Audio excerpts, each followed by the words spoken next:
外国媒体路透社的报道指出，讲咱台湾的国安会副秘书长林飞鹏、徐书谦，等下美国的华府访问，会见到 Trump 的交接团队。但是总统府就表示，国安团队的访问交流是例行性的，无进一步评论。或者是认为，讲咱台湾呢，就爱含这 Trump 的幕僚，建立到这沟通管道，以持台美关系。透过移动的影片，红列伫中国制裁名单顶悬。咱的国安会秘书长吴钊燮参加美国智库哈德逊研究所11的演讲活动，一个讲出中国对台湾伫经济、外交和军事上的压迫。This escalation of regional tension has been evident in recent months as the CCP regime continues to use various pretexts to establish a new normal through aircraft intrusions into Taiwan's ADIZ,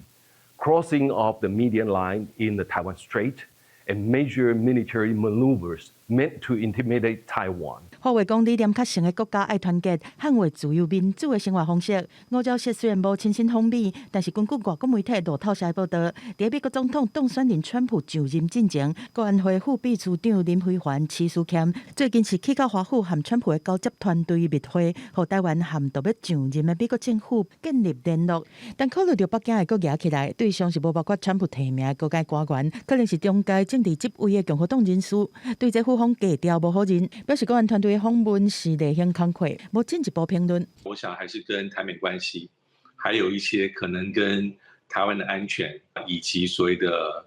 台美之间的非常重要与敏感的军购的议题。中阶层的官员不代表不重要啊，可能他是业务是未来搞不好是跟台湾有直接的相关啊，但是我觉得这样的努力和这样的尝试建立起沟通管道，对未来的我们来说，我觉得非常非常的关键。或者认为讲，咱应该拍拼和川普的核心幕僚建立正顺的沟通管道，针对川普质疑的咱的国防预算、国防投资和自我防卫能力的部分，明确表达政府的立场，卖当随来了解美方的态度，来维持台美关系。记者综合报道。